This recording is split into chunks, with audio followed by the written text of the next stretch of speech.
اعوذ باللہ من الشیطان الرجیم بسم اللہ الرحمن الرحیم الحمد للہ الذی لا یبلغ مدحته القائلون والصلاة والسلام علی شرف الانبیاء والمرسلین وعلى آلہ الطیبین الطاہرین اما بعد فقد قال اللہ تبارک وتعالی فی کتابہ الکریم وقولہ الحق بسم اللہ الرحمن الرحیم ویل للمطففین صدق اللہ العلی العظیم۔ السلام علیکم ورحمۃ اللہ وبرکاتہ۔ محترم ناظرین و محترم سامعین، ہم سورہ المطففین کی تفسیر پڑھ رہے ہیں۔ جیسا کہ میں نے کل بھی عرض کیا تھا، اس سے پہلے بھی عرض کیا تھا کہ یہ سورہ تقریباً 36 آیات پر مشتمل ہے، اور ہم نے اب تک الحمدللہ اس سورہ کی 21 آیات کی تفسیر اور ترجمہ جاننے کا شرف حاصل کیا، اور آج ہم آیت نمبر 22 سے اس سورہ کی تفسیر کا آغاز کریں گے۔ بسم اللہ الرحمن الرحیم۔ ان الابرار لفی نعیم۔ کل ہماری گفتگو جو تھی وہ نیک افراد کے حوالے سے تھی۔ میں نے عرض کیا تھا کہ کتاب الابرار یعنی نیک افراد کا اعمال نامہ ایک بلند مقام پر ہے، اور اس مقام تک صرف کچھ خاص افراد کی رسائی ہے۔ کل تفصیل میں نے اس کی عرض کی تھی، تو آج اسی حوالے سے گفتگو ہے کہ ان الابرار لفی نعیم، کہ نیک افراد، نیک اعمال انجام دینے والے افراد نعمتوں میں ہوں گے۔ یعنی اب جو گفتگو ہے وہ ان کی جزا کے حوالے سے ہے، اور جنت میں کن کن نعمتوں سے یہ لوگ بہرہ مند ہوں گے، اس حوالے سے گفتگو ہے۔ ان الابرار لفی نعیم، خداوند عالم ارشاد فرماتا ہے کہ نیک افراد لفی نعیم، نعمتوں میں ہوں گے۔ نعیم صفت مشبہ ہے، اور صفت مشبہ جب کسی لفظ کو یا فعل کو، جب صفت مشبہ کسی اسم کو اپنے دامن میں جگہ دے دے، اور کوئی اسم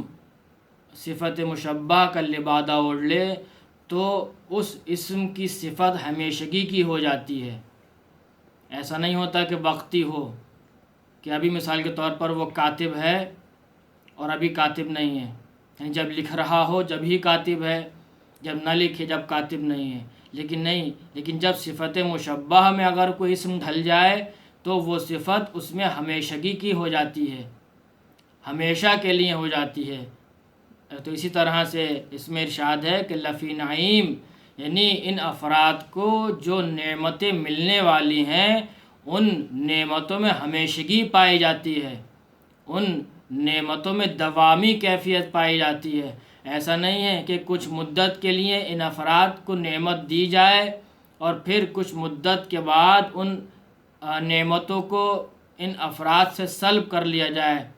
یعنی کہا جائے کہ تم نے یہ عمل جو انجام دیا تھا اتنے عمل کے اعتبار سے تم ان نعمتوں سے بہرہ مند ہو چکے۔ نہیں، ایسا نہیں ہے۔ خداوند عالم کا کرم اور فضل ہم سے کہیں زیادہ ہے، بلکہ اس کا کوئی مقایسہ ہی نہیں ہے۔ یعنی خداوند عالم کا کرم و فضل بے نہایت ہے، اس کا فضل کہ کوئی حد بندی نہیں کر سکتا۔ تو اس لیے یہاں پر کیا ہے، نعیم کا صیغہ استعمال ہوا کہ جو نعمتیں ان افراد کو ملیں گی وقتی نہیں ہیں، اور اس میں اور ان جو نعمتیں ملنے والی ہیں ان نعمتوں میں کسی طرح کی قید نہیں ہے، یعنی مقدار نہیں ہے کہ تمہیں ان نعمتوں سے صرف اس حد تک استفادہ کرنا ہے، یا اتنی مقدار میں استفادہ کرنا ہے، یا ان شرط و شروط کے ساتھ استفادہ کرنا ہے، ان سے فائدہ حاصل کرنا ہے اور بہرہ مند ہونا ہے۔ نہیں، لفی نعیم وہ نعمتیں جو خداوند عالم تمہیں تمہارے اعمال کے عوض میں عطا کرنے والا ہے، وہ مطلب پہلے مرحلے میں ان نعمتوں میں ہمیشگی پائی جاتی ہے، اور دوسرے مرحلے میں وہ نعمتیں اس طرح سے ہیں اور تمہیں پورا اختیار دیا جا رہا ہے کہ جس طرح سے چاہو ان نعمتوں سے بہرہ مند ہو، اور جس حد تک چاہو اتنا ان نعمتوں سے محظوظ ہو۔ کوئی حد بندی نہیں ہے، کوئی مقدار کی تعین نہیں ہے۔ ان الابرار لفی نعیم۔ پھر آیت نمبر 23 میں ارشاد ہوا، یہ جنت کی منظر کشی ہے کہ جنت میں کس طرح سے یہ افراد بہرہ مند ہوں گے، کیا کیا نعمت خداوند عالم ان افراد کو عطا کرے گا۔ علی الارائک ینظرون۔ ارائک جو ہے جمع ہے اور اس کا مفرد ہے اریکتن۔ اریکہ کہتے ہیں تخت کو، اور ارائک یعنی بہت سے تخت۔ علی الارائک ینظرون، یہ افراد جنت میں ایک بلند مقام پر تخت رکھے ہوئے ہوں گے، اور وہ تخت آراستہ ہوں گے، بہترین بستر جو ہے تخت پر بچھے ہوں گے، اور وہ تخت آراستہ اور مزین ہوں گے، گاؤ تکیے پیچھے لگے ہوں گے، بلند مقام پر وہ تخت لگے ہوں گے، اور وہاں سے ینظرون، یہ افراد تخت نشین ہوں گے، اور وہاں سے تمام جنت کے مناظر کو بخوبی دیکھیں گے اور ان سے محظوظ ہوں گے۔ پھر ارشاد ہوا آیت نمبر 24 میں، تعرف فی وجوہہم نضرۃ النعیم۔ ان افراد کو پہچانا جائے گا، تم پہچانو گے ان کے چہروں سے۔ فی وجوہہم نضرۃ النعیم، ان کے چہروں میں کیا ہے؟ نظرۃ النعیم، ملنے والی نعمتوں کا سرور نظر آئے گا، ملنے والی نعمتوں کی خوشحالی ان کے چہرے سے آیا ہوگی، ملنے والی نعمتوں کے سبب سے ان کے چہرے میں تر و تازگی جو پیدا ہوگی، اس سے معلوم ہوگا کہ یہ نیک افراد ہیں اور اس طرح کی نعمتوں سے بہرہ مند ہونے والے ہیں۔ تعرف فی وجوہہم نضرۃ النعیم، ان کے چہرے میں تم خوشحالی دیکھو گے ملنے والی نعمتوں کے سبب سے۔ یسقون من رحیق مختوم، اور ان افراد کو سیراب کیا جائے گا جنت میں شراب طہور سے۔ مختوم یعنی جس پر مہر لگی ہو، ایسی شراب کہ جو ہر طرح کی آلودگی سے محفوظ ہو۔ مختوم یعنی محفوظ، ہر طرح کی آلودگی اور پلیدگی سے محفوظ ہو، ایک ایسی پاک و پاکیزہ تر و تازہ خالص شراب سے ان افراد کو سیراب کیا جائے گا جنت میں۔ یہ ملنے والی نعمتوں کی طرف اشارہ ہے تاکہ انسان قرآن کریم کی، دیکھیے قرآن کریم میں مختلف مقامات پر خداوند عالم نے تاکید کے ساتھ کہا ہے کہ انسان کیوں قرآن نہیں پڑھتا، اور جب قرآن پڑھتا ہے، قرآن کی تلاوت کرتا ہے، تو کیوں ان کی آیات میں غور و فکر نہیں کرتا۔ جب تک انسان قرآن کی آیات میں غور و فکر نہیں کرے گا، ان مضامین اور معارف الہی سے آشنا نہیں ہو سکتا۔ جب تک قرآن کے مضامین، مفاہیم اور معارف الہیہ سے آشنا نہیں ہوگا، جب تک اس کے دل میں خوف پیدا نہیں ہوگا جہنم کے حوالے سے اور جنت کی نعمتوں کے بارے میں اور حوالے سے، جب قرآن کریم میں مطالعہ کرے گا، غور و فکر کرے گا، تو انسان کے اندر نیک اعمال انجام دینے کا جذبہ پیدا ہوگا، نیک اعمال انجام دینے کا جذبہ پیدا ہوگا۔ یہ جو اللہ نے قرآن کریم میں طرح طرح کی نعمت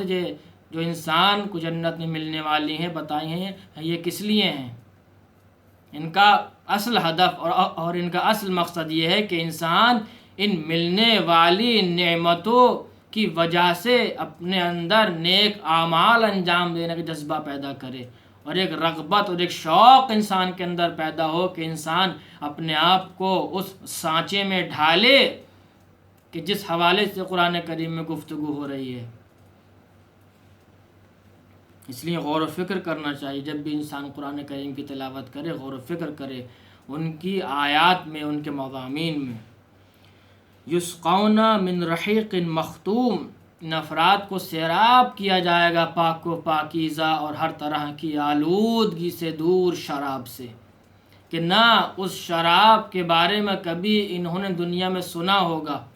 نہ کبھی اس کے ذائقے کو چکھا ہوگا، نہ کبھی اس کی خوشبو کو محسوس کیا ہوگا، ویسی خوشبودار شراب، پاک و پاکیزہ شراب، ذائقے دار شراب، اس سے ان کو سیراب کیا جائے گا۔ اور اگر ہم چاہتے ہیں کہ ہم بھی اس شراب سے سیراب ہو سکیں، ہمیں بھی شرف حاصل ہو سکے کہ ہم بھی اس شراب سے سیراب ہوں، تو ہمیں ان اعمال کو انجام دینا ہوگا کہ جو ہم سے خداوند عالم چاہتا ہے۔ آیت نمبر 25 میں ختامہ مسک وفی ذالک فلیتنافس المتنافسون، ختام یعنی مہر جو لگی ہوئی ہے اس پر خوشبو کی ہے، خوشبو اس طرح سے اس کا احاطہ کیے ہوئے ہے، اس شراب طہور کا، ایک مشک و عنبر کی خوشبو اس شراب طہور کے دریا کا جو ہے نہر کا احاطہ کیے ہوئے ہے کہ اس احاطے کے اندر کسی طرح کی آلودگی نہیں پائی جاتی۔ یہ دیکھیے ایک بات میں یہاں پر میں عرض کر چکا ہوں، ہو سکتا ہے کوئی سننے والا میرا اس کے ذہن میں یہ سوال پیدا ہو کہ مولانا جنت تو ایسی جگہ ہے کہ جہاں پر آلودگی کا گزر ہی نہیں ہے، تو وہاں پر آلودگی آئے گی کہاں سے اس شراب کے اندر؟ جنت تو ایک ایسا مقام ہے، ایک ایسی جگہ ہے کہ جہاں پر نہ کسی طرح کی آلودگی پائی جاتی ہے، نہ کسی طرح کی بدبو پائی جاتی ہے،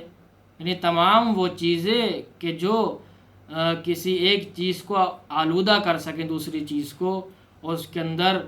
بوئے بد پیدا کر سکیں، وہ ساری چیزیں جنت میں نہیں پائی جاتی۔ جنت میں محض خوشبو ہے، جنت میں عطر کی خوشبو ہے، جنت میں پاک و پاکیزہ چیزیں پائی جاتی ہیں۔ تو یہ گفتگو یہاں کیا ہو رہی ہے؟ بتانا یہ چاہتا ہے خداوند عالم کہ خداوند عالم اس شراب طہور کی اہمیت کی طرف اشارہ کرنا چاہتا ہے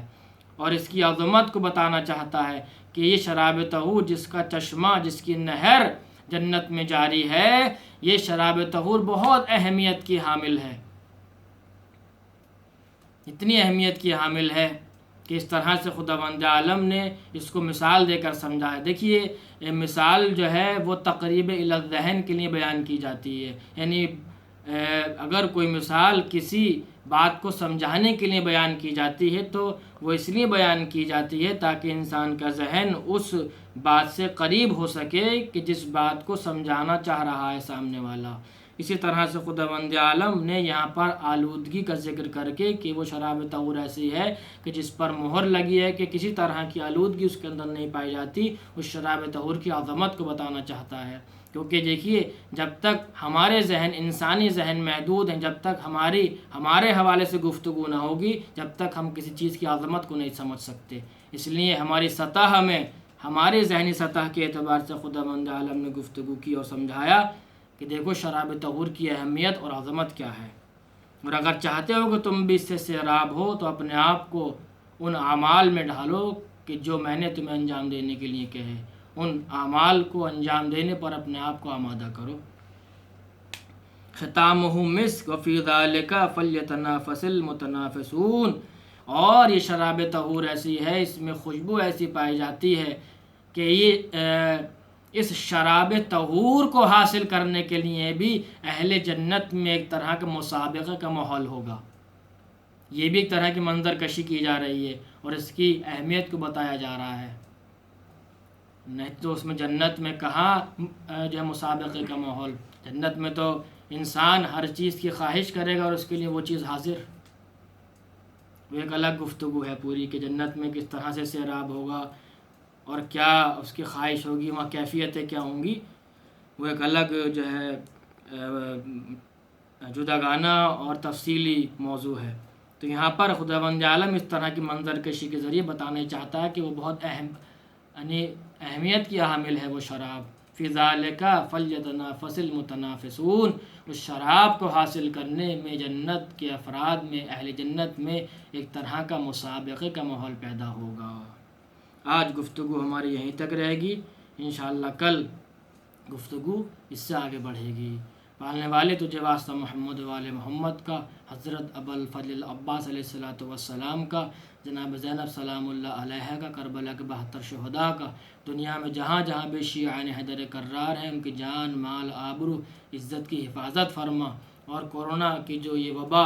پھیلتی جا رہی روز بروز، اس وبا کو نیست و نابود کر اور تمام انسانیت اور بشریت کو اس وبا سے محفوظ رکھ، اور ہمارے زمانے کے امام کے ظہور میں تعجیل فرما۔ وآخر دعوانا ان الحمد للہ رب العالمین۔